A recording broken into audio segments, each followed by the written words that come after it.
नमस्कार, मैं हूं आपके साथ गौरव राजेंद्र। बुलेटिन की शुरुआत करते हैं। सोलन के कोठो स्थित एकीकृत मस्कुलर डिस्ट्रोफी पुनर्वास केंद्र मानव मंदिर का दौरा कर राज्यपाल शिव प्रताप शुक्ल ने वहां की व्यवस्थाओं को जांचा। उन्होंने बांग्लादेश, नेपाल से आए मस्कुलर डिस्ट्रोफी से ग्रस्त योद्धाओं से मुलाकात की, वहीं उनके परिवार से मुलाकात की। इस दौरान राज्यपाल ने इस बीमारी से ग्रस्त लोगों का हौसला भी बढ़ाया। साथ ही आपको बता दें कि राज्यपाल शिव प्रताप शुक्ल ने बताया कि ये मस्कुलर डिस्ट्रोफी केंद्र सच में मानव मंदिर है। उन्होंने कहा कि उन्होंने यहां आकर यहां की व्यवस्थाएं जांची हैं। के पहले भी मिसेस वाली राजभवन भी गई थी, कुछ लोग भी यहां से गए थे जिनको मैंने देखा था। फिर इस स्थान को भी देखने का क्या ट्रीटमेंट होता है, इसको देखने के लिए आज हम आए हैं। सचमुच जो ये कहा गया ना, मानव सेवा ईश्वर सेवा, तो यहां आकर के देखने में ये लगता है कि किस प्रकार से अपने जीवन को, जो दूसरे लोगों के जीवन को सुचारू रूप से चलाने के लिए बनाया जाए, ये बहुत महत्वपूर्ण है। इसको यहां देख रहे हैं, सिर्फ फिजियोथेरेपी के अतिरिक्त और कोई चारा वो नहीं है। लेकिन फिर भी जो पूरी तौर पर कुछ नहीं कर सकते हैं, उनको भी अपना कुछ काम कर सकने लायक यहां बनाया जा रहा है। उधर हिमाचल प्रदेश की आर्थिक स्थिति को सुधारने के लिए मुख्यमंत्री सुखविंदर सिंह सुक्खू ने साधन संपन्न लोगों से सब्सिडी छोड़ने की अपील की है। सीएम की अपील पर मुख्यमंत्री के मीडिया एडवाइजर नरेश चौहान ने कहा कि प्रदेश की आर्थिक स्थिति को सुधारने के लिए कड़े फैसले लेने की जरूरत है।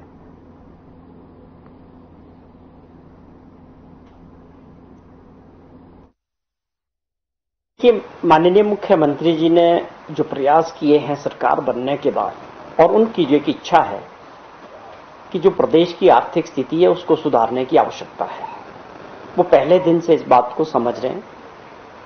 और ये बहुत आवश्यक है कि जिस प्रकार की आर्थिक स्थिति आज प्रदेश की है, कर्जों में डूबा हुआ है, आप कर्जे लेके प्रदेश को चलाने का जो मॉडल है उससे बाहर निकलने की जरूरत है। मुख्यमंत्री जी ने फिर से एक बार ये आग्रह किया कि जो लोग इनकम टैक्स पे करते हैं, साधन संपन्न जो। उधर बीजेपी प्रवक्ता विवेक शर्मा ने प्रदेश सरकार द्वारा डायलिसिस पर 3 माह की अवधि पर सवाल खड़ा करते हुए कहा कि आर्थिक डायलिसिस पर चल रही मित्रों की सरकार ने पूर्व की जयराम सरकार द्वारा जनता को समर्पित हिम केयर योजना के तहत 1 सितंबर 30 नवंबर तक हिम केयर कार्ड योजना के अंतर्गत डायलिसिस कराने वाले की अनुमति प्रदान की है। आर्थिक डायलिसिस पर चल रही मित्रों की सरकार ने पूर्व की जयराम सरकार द्वारा जनता को समर्पित हिम केयर योजना के तहत 1 सितंबर 2024 से 30 नवंबर 2024 तक हिम केयर कार्ड योजना के अंतर्गत डायलिसिस करवाने की अनुमति प्रदान की है। मानसिक बीमारी से ग्रसित सरकार बीमारियों में भी गंभीरता और आरक्षण की पात्रता ढूंढ रही है। चाटुकार सेवानिवृत्त अधिकारियों की तर्ज पर डायलिसिस प्रक्रिया को भी हिम केयर योजना में 3 माह की एक्सटेंशन दी गई है। सरकारों द्वारा योजनाएं राजनीतिक लाभ और हानि के गणित पर नहीं चलती, बल्कि आम जन के उत्थान, उनकी बेहतर जीवन शैली को समर्पित। उधर बिलासपुर में पूर्व मंत्री और कांग्रेस ठाकुर रामलाल ने नेता प्रतिपक्ष और पूर्व मुख्यमंत्री जयराम ठाकुर और मुख्य प्रवक्ता रणधीर शर्मा के बयान पर हैरानी व्यक्त करते हुए कहा कि आजादी के 77 वर्ष बाद बीजेपी नेताओं समेत पाक, जबकि हम सब को इस बात का पता है कि देश को स्वतंत्र किन परिस्थितियों और हालातों में मिली है, और साथ ही इस मुद्दे पर संसद में प्रमुख नेताओं द्वारा चर्चा हो चुकी है। बीजेपी नेताओं को नाथूराम गोडसे की विचारधारा को छोड़कर आगे आना चाहिए। वो जाने, तो मैं इतने कहना चाहता हूँ नेताओं को, कृपया करके आप मंडी पराड़ी गए कि नहीं गए?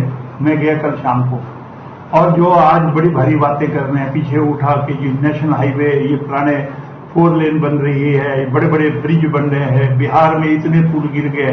कल मैं देख के आया हमारे मंडी पराड़ी के साथ गोविंद सागर के ऊपर जो पुल बना है, उसकी गुणवत्ता कहाँ चली गई मुझे बताओ। जो सरकार कहती है कि नहीं भ्रष्टाचार को बर्दाश्त नहीं करेंगे, बिना भ्रष्टाचार के पूर्ण चला गया क्या? उधर कोलकाता में महिला चिकित्सक के साथ दुष्कर्म के बाद हत्या को लेकर पूरे देश में बवाल मचा हुआ है। आईजीएमसी शिमला ने भी डॉक्टर लगातार प्रदर्शन कर रहे हैं और ओपीडी ठप पड़ी है, साथ ही सर्जरी भी टल गई है।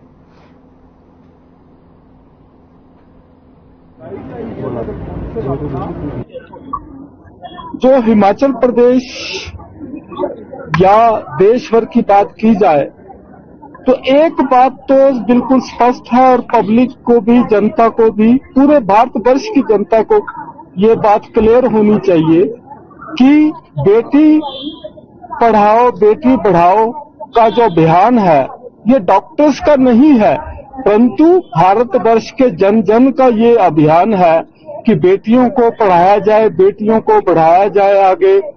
और ये जो नारा है ये डॉक्टर्स का नहीं है, ये पूरी ही जो भारतवर्ष की जनता है उनका नारा। ये जो दुखद पहलू जो पश्चिम बंगाल में घटा, उस दुखद पहलू के लिए हम सारे ही बेसिकली अपने आप का जो एक दुख है वो प्रकट कर रहे हैं। मोटिव ये है कि विक्टिम को जस्टिस मिलना चाहिए। जो हमारी 31 year old second year resident थी पल्मोनरी मेडिसिन की, आरजी के मेडिकल कॉलेज कोलकाता की, उनके साथ गैंग रेप और मर्डर हुआ है और अभी तक कोई भी कल्प्रिट सिर्फ एक को ही। उधर कोलकाता में महिला रेजिडेंट डॉक्टर के साथ दुष्कर्म और निर्मम हत्या पर देश भर में डॉक्टर आक्रोशित हैं। हिमाचल प्रदेश चिकित्सा अधिकारी संघ ने भी घटना पर दुख व्यक्त करते हुए ऐसे अपराध के लिए कठोर सजा की मांग की है। हमारी वार्ता रखी गई है वो है जो कोलकाता में हमारी रेजिडेंट डॉक्टर्स के साथ जो जघन्य अपराध हुआ वो बहुत ही दुखद और असहनीय है और उन्हें न्याय मिलना चाहिए। और जो इस तरह से जो हमारे चिकित्सकों की जो सेंट्रल हेल्थ प्रोटेक्शन एक्ट और सिक्योरिटी का पुख्ता इंतजाम किए जाने के संदर्भ में रखा गया है। आज के जो हमारे 24/7 इंस्टीट्यूट हैं और बाकी भी संस्थान हैं वहां सुरक्षा की कोई भी व्यवस्था नहीं है। ऐसे में जो लेडी डॉक्टर हैं या जो स्टाफ नर्सेज हैं। उधर सरकार की बेरुखी पर हिमाचल प्रदेश सचिवालय सेवा और कर्मचारी महासंघ बिफर गया है। महासंघ के अध्यक्ष संजीव शर्मा ने मीडिया से बात करते हुए कहा कि हिमाचल में हर सरकार हिमाचल दिवस, स्वतंत्रता दिवस और दिवाली पर कर्मचारियों के लिए कोई न कोई घोषणा करती है। 150 पोस्टें मांगी थी कि 150 पोस्टें फर्स्ट फेज में भर दी जाए, लेकिन कैबिनेट ने वो भी 50 पोस्टें की। मतलब मैं ये भी कह देना चाहता हूं आपके माध्यम से, हम नहीं कहते हैं ठीक है सरकार जो कर रही है ओएसडी लगाए, जो चेयरमैन बनाओ, वाइस चेयरमैन बनाओ, सीपीएस बनाओ, हमारे को उससे नहीं मतलब, हमारे को मतलब है अपने हक से। हमारा हक है समय पे मिल जाना चाहिए। आप देखते हैं इससे पहले भी यहाँ पे मंत्री बैठते थे, 11 मंत्री बैठते थे, है ना, लेकिन यहाँ पे 2 मंत्री के लिए अलग से नई बिल्डिंग, अभी माननीय मुख्यमंत्री ने उसका इनॉग्रेशन नहीं किया, उसकी एडिशनल अल्ट्रेशन करने के लिए एक मंत्री ने 40-50 लाख एडिशनल अल्ट्रेशन हो रही है। क्या जरूरत थी? 2 मंत्री आपके वहां बैठ रहे हैं। पहले तो निचली बिल्डिंग में मंत्री बैठते थे, ऐतिहासिक बिल्डिंग है वो, वहां बैठते, लेकिन हमारा जो कर्मचारी। उधर सोलन जिला के अर्की का राज्य स्तरीय सायर मेला इस बार 16 से 18 सितंबर तक आयोजित किया जाएगा।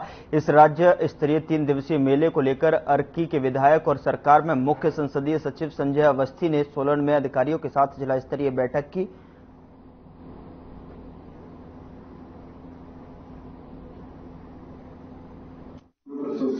अधिकारी भी मौजूद थे और नॉन ऑफिशियल मेंबर्स भी उसमें मौजूद रहे और चर्चा हुई और किस तरह से इसको सफल बनाना है इसके लिए सभी ने सुझाव भी दिए।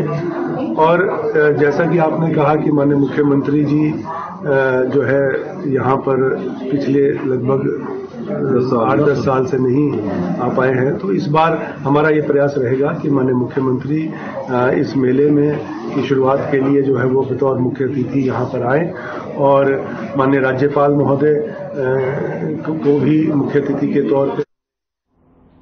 फिलहाल बुलेटिन में इतना ही। नमस्कार।